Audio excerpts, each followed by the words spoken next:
Dear students, आज हम लोगों का टॉपिक है एक समान वैद्युत क्षेत्र में स्थित वैद्युत द्विध्रुव को घुमाने में किया गया कार्य। इसके पहले हम लोग वैद्युत विभव पढ़े, वैद्युत द्विध्रुव के कारण अक्षीय स्थिति और निरक्षीय स्थिति में। इसी तरीके से आज हम लोग दूसरा टॉपिक एक लेकर और आए हैं कि एक समान वैद्युत क्षेत्र में स्थित किसी वैद्युत द्विध्रुव को घुमाने में किया गया कार्य। तो पहले इसको हम लोग समझते हैं, तब फिर इसके बारे में लिखना स्टार्ट करते हैं। देखो टॉपिक क्या है, एक समान वैद्युत क्षेत्र में वैद्युत द्विध्रुव को घुमाने में किया गया कार्य। सीधा सीधा टॉपिक में कह रहा है कि कोई वैद्युत क्षेत्र है, यदि उस वैद्युत क्षेत्र में कोई वैद्युत द्विध्रुव रखा हो और उस वैद्युत द्विध्रुव को घुमाना हो तो घुमाने में कितना कार्य करना पड़ेगा, यही हम लोगों का टॉपिक है। तो एक चीज़ इसको तो अभी छोड़ ही दो। अब हम फर्स्ट ईयर में तुम लोग पढ़े हो बल आघूर्ण, फर्स्ट ईयर में तुम लोग पढ़े हो बल आघूर्ण टाउ होता है। और बाई चांस यहाँ पर भी पढ़ चुके हो किसी वैद्युत द्विध्रुव पर कार्यरत वैद्युत क्षेत्र में स्थित किसी वैद्युत द्विध्रुव पर कार्यरत वैद्युत द्विध्रुव आघूर्ण PE sin थीटा पढ़ चुके हो, इसलिए हमने नाम लिख दिए। टाउ इज इक्वल टू पढ़ चुके हो वैद्युत द्विध्रुव आघूर्ण, टाउ इज इक्वल टू पढ़ चुके हो PE sin थीटा। इसी बल आघूर्ण की बात कर रहे हैं। बल आघूर्ण टाउ होता है और इस बल आघूर्ण टाउ के कारण किया गया जो कार्य होता है इसको पहले समझ लो। बल आघूर्ण के द्वारा किया गया कार्य बराबर होता है बल आघूर्ण के द्वारा किया गया कार्य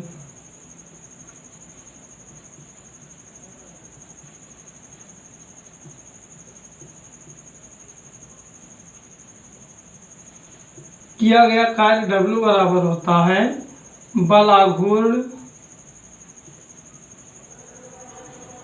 गुणे कोणीय विस्थापन।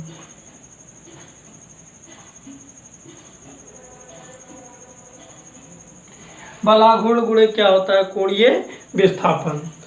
तो यानी कि ध्यान दो, अगर बल आघूर्ण के द्वारा कार्य निकालना हो तो ये देखो बल आघूर्ण पर क्यों डायरेक्ट चले आए, कार्य घुमाने में किया गया कार्य। तो एक चीज अब यहाँ पर देखो, कुछ फिगर से देखो, ये तो हो गया, इनके भी जरूरत पड़ेगी, इसलिए थोड़ा सा जान लिए इनके बारे में, हम लोगों का काम हो गया। अब टॉपिक देखो क्या है, एक समान वैद्युत क्षेत्र। तो हम क्या किए, एक समान वैद्युत क्षेत्र बना दिए। देखो ये कोई एक समान वैद्युत क्षेत्र है,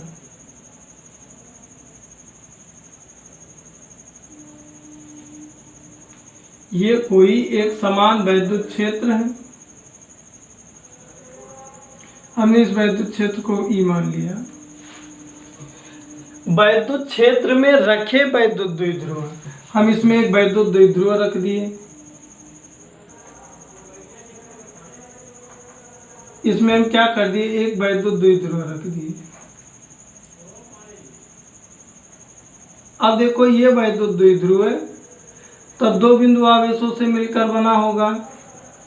एक यहाँ पर -Q कूलाम होगा और एक यहाँ पर +Q कूलाम होगा, यदि हम इस वैद्युत द्विध्रुव का नाम A और B दें।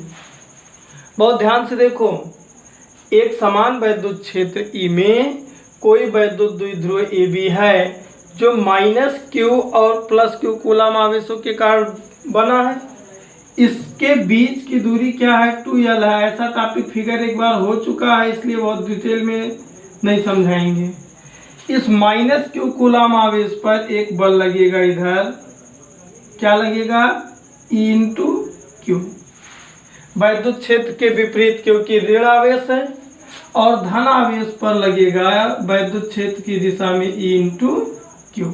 तुम लोग जान चुके हो, इसको समझा चुके हैं हम इस टॉपिक को, और ये भी समझा दिए थे इनके बीच की लंबवत दूरी लंब डालकर क्या था 2l साइन थीटा। कैसे आया था तुम लोगों को मालूम है, ये एंगल थीटा। मेरा क्वेश्चन है, अब इसी फिगर के बाहर हम समझा रहे हैं। मेरा क्वेश्चन वास्तव में है, एक क्वेश्चन है कि यही एक वैद्युत क्षेत्र है। क्वेश्चन को ध्यान से समझने का प्रयास करो। ऐसे कोई एक समान वैद्युत क्षेत्र है, ये तो फिगर हो गया, कोई दिक्कत नहीं। और बहुत क्लियर करना चाहो तो इसमें फिगर के बारे में लिख दो। फिगर में कोई डाउट? फिगर में क्या किए हो, एक समान वैद्युत क्षेत्र ई लिए, उस एक समान वैद्युत क्षेत्र ई में एक वैद्युत द्विध्रुव ये भी रखा है जो -q और +q कूलम आवेशों से मिलकर बना है, जिनके बीच की दूरी 2l है। जिनके बीच की दूरी क्या है, 2l है। अब इस पर देखो, डायरेक्ट हम चले आए, कुछ या इतना पहले लिख लो। हमने लिखा माना एक वैद्युत द्विध्रुव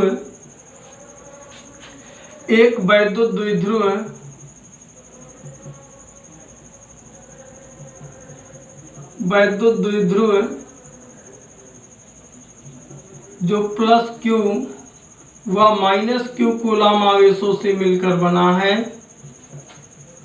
कूलम आवेशों से मिलकर बना है, आवेशों से मिलकर बना है। किसी एक समान वैद्युत क्षेत्र ई में, किसी एक समान वैद्युत क्षेत्र ई में,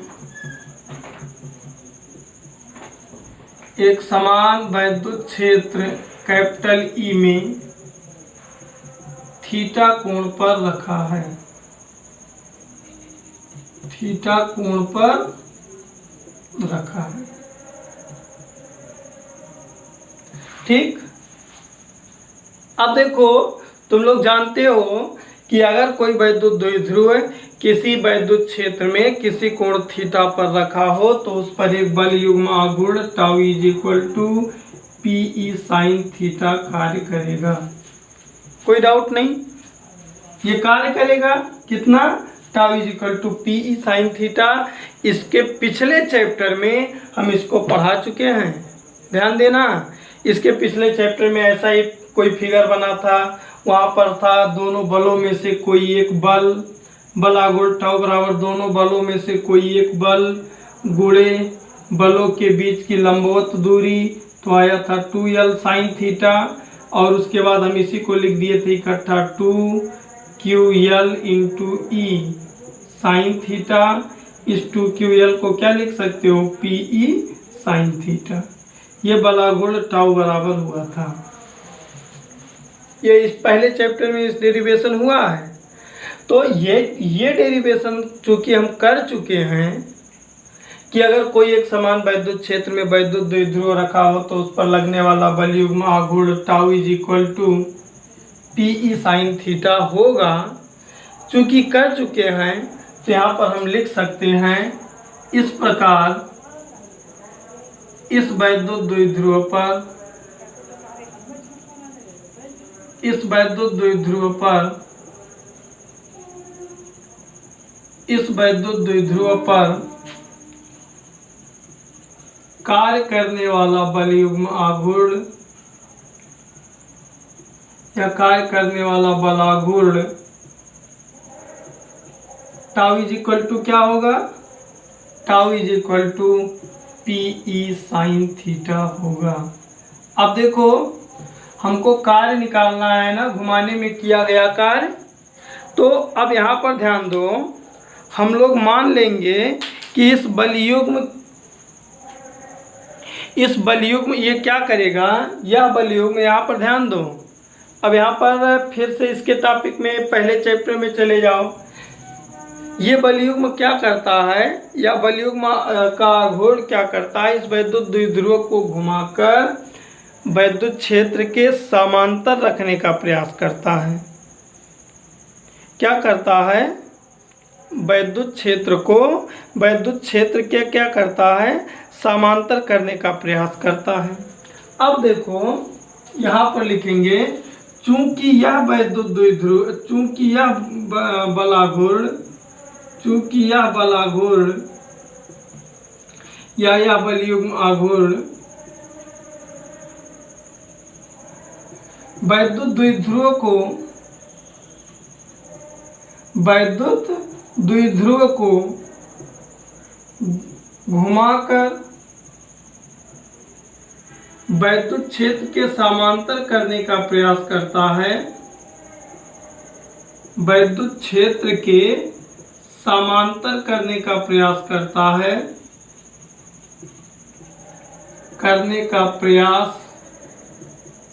है।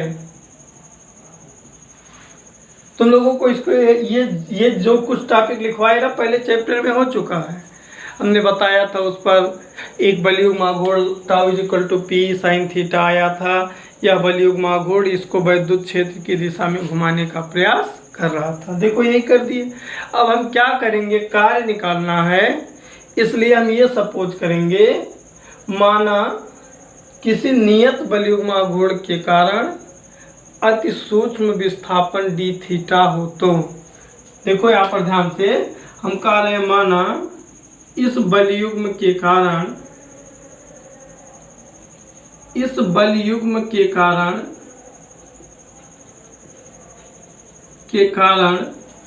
सूक्ष्म विस्थापन डी थीटा करने में किया गया कार्य dw इज इक्वल टू बताए थे बलाघूर्ण गुणे विस्थापन होता है, तो किया गया कार्य w बराबर टाउ इंटू क्या, अति सूक्ष्म कोण डी थीटा है, तो डी थीटा लिख दिए, टाउ का मान यहाँ से रख दिए। किया गया कार्य w बराबर क्या, पी ई साइन थीटा और डी थीटा।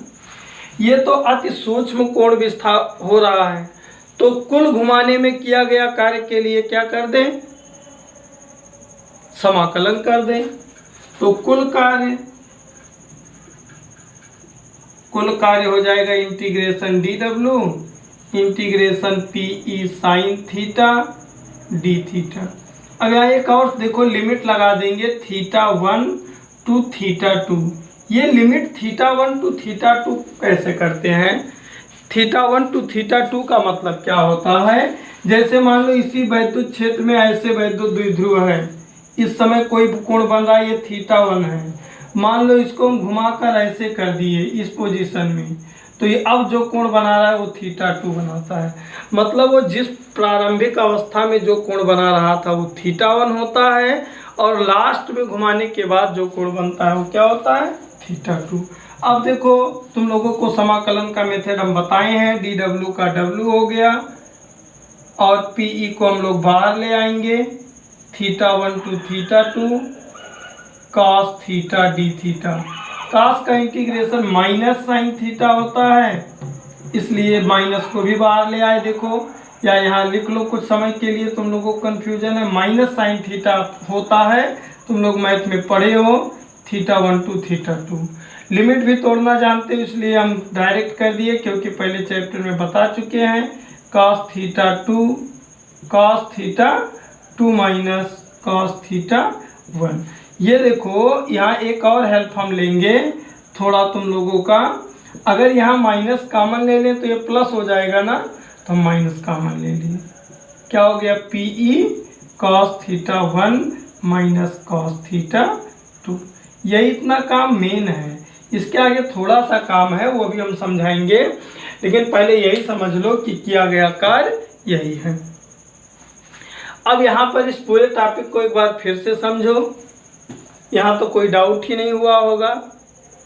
ये फिगर के बारे में देखो हम लिख दिए, माना एक वैद्युत द्विध्रुव जो प्लस क्यू और माइनस क्यू कूलम आवेशों से मिलकर बना है, जो एक समान वैद्युत क्षेत्र ई में थीटा कोण पर रखा है। तो अगर ऐसे पोजीशन में रखा है, तो ध्यान देना, हम तुम लोगों को चैप्टर फर्स्ट में ही पढ़ा दिए हैं, किसमें, चैप्टर फर्स्ट में ही पढ़ा दिए हैं कि अगर कोई वैद्युत द्विध्रुव एक समान वैद्युत क्षेत्र में किसी कोण थीटा पर रखा होता है तो उस पर एक बलयुग्म आघूर्ण tau is equal to P E sine theta कार्य करने लगता है। तो चूंकि हम लोग पहले चैप्टर में पढ़ चुके हैं इसलिए हम यहाँ पर लिख दिए, इस प्रकार वैद्युत द्विध्रुव पर कार्य करने वाला बल आघूर्ण tau is equal to P E sine theta होगा। कोई डाउट नहीं हुआ। अब चूंकि हम लोगों को कार्य निकालना है इसलिए अब आगे का ध्यान दो। आगे का काम एक बार फिर से इसको मिटा रहे हैं और समझाने का प्रयास कर रहे हैं। जैसे देखो, बहुत ध्यान से समझने का प्रयास करो। बल आघूर्ण के द्वारा किया गया कार्य, बलयुग्म आघूर्ण के द्वारा किया गया कार्य होता है टाउ और गुणे कोणीय विस्थापन। क्या? कोणीय विस्थापन। कोणीय विस्थापन का मतलब समझने का प्रयास करो। मान लो एक वैद्युत क्षेत्र है, यदि इस वैद्युत क्षेत्र में वैद्युत द्विध्रुव ऐसे रखा था, ध्यान दो ऐसे, तो इस समय कोई कोण बना रहा है ना, मान लो ये थीटा बना, ठीक। बाद में घुमा के इस पोजीशन में ले आए तो अब कोई दूसरा कोण हो गया, ये थीटा 2। यही कार्य, ये जो एंगल घूम गया ना, ये जो एंगल घूम गया इसी को घुमाने में किया गया कार्य, यही का प्रोडक्ट ये कोणीय विस्थापन लेते हैं। यही ये जितना कोण घूम गया इसी को हम कोणीय विस्थापन डी थीटा सपोज करते हैं। कोई डाउट नहीं। तो हमने सपोज कर लिया कि मान लो इस बलयुग्म आघूर्ण के द्वारा डी थीटा कोण घुमाने में डी डब्ल्यू कार्य करना पड़ता है। कितना कोण घुमाने में? डी थीटा कोण घुमाने में कितना कार्य करना पड़ता है? D W. तो किया गया कार्य डी डब्ल्यू बराबर क्या होगा? Tau into D theta. Tau का मान ऑलरेडी मुझे मालूम था तो हमने लिख दिया टाउ का मान क्या? P E sine theta D theta. अब देखो, तो हम लोगों के फिजिक्स का ये बहुत पुराना सिस्टम बता चुके हैं कि थोड़े के लिए निकाल देते हैं, इसलिए उसके बाद पूरे का काम कर लेते हैं। पूरे का काम करने के लिए इसी का क्या कर देते हैं? समाकलन कर देते हैं। चूंकि ये पीई कांस्टेंट है तो पीई को बाहर कर दिए, साइन थीटा डी थीटा। लोग सोचते हैं लिमिट कहाँ से आ गया। लिमिट की चर्चा देखो कहाँ से होती है। मान लो वैद्युत द्विध्रुव ऐसे था तो ये कोई पहली स्थिति थी, जो पहली स्थिति थी उसको हमने थीटा 1 मान लिया और बाद में घुमाकर मान लो इस पोजीशन में ले आए तो कोण थीटा बदल गया ना। अब जो बदल गया उसको अपर लिमिट कर दिए थीटा 2। हम लोग साइन मैथ में पढ़े हैं, साइन थीटा का डी डब्ल्यू का डब्ल्यू होता है और साइन थीटा का इंटीग्रेशन होता है माइनस कॉस थीटा, इसलिए इसकी जगह पर माइनस कॉस थीटा रख दिए। माइनस को यहाँ ले आए तो डब्ल्यू इज इक्वल टू हो जाएगा माइनस पीई क्या? Cos theta theta 1 to theta 2। Limit तोड़ने का तरीका हम बताए हैं। पहले अपर लिमिट को सॉल्व करो, अपर लिमिट की वैल्यू रखो और फिर क्या? लोअर लिमिट की। फिर किसकी वैल्यू? लोअर लिमिट की। यही तुम्हारा किया गया कार्य है। ये जो माइनस है ना, इस माइनस को एडजस्ट करने के लिए यहाँ माइनस कॉमन ले लिए। जब यहाँ माइनस कॉमन लेंगे तो ये प्लस है माइनस हो जाएगा, माइनस है प्लस हो जाएगा और ये प्लस है माइनस हो जाएगा और ये माइनस माइनस क्या हो जाएगा? यही वास्तव में किया गया कार्य डी डब्ल्यू है किसी वैद्युत द्विध्रुव को घुमाने में। इसके आगे थोड़ा सा हम काम और करते हैं। यदि साम्यावस्था से घुमाया जाए, यदि वैद्युत द्विध्रुव को साम्यावस्था से घुमाया जाए, किससे? साम्यावस्था से, तो थीटा 1 बराबर हो जाता है 90 डिग्री, 0 डिग्री और थीटा, पूरा ध्यान दो, यदि द्विध्रुव को साम्यावस्था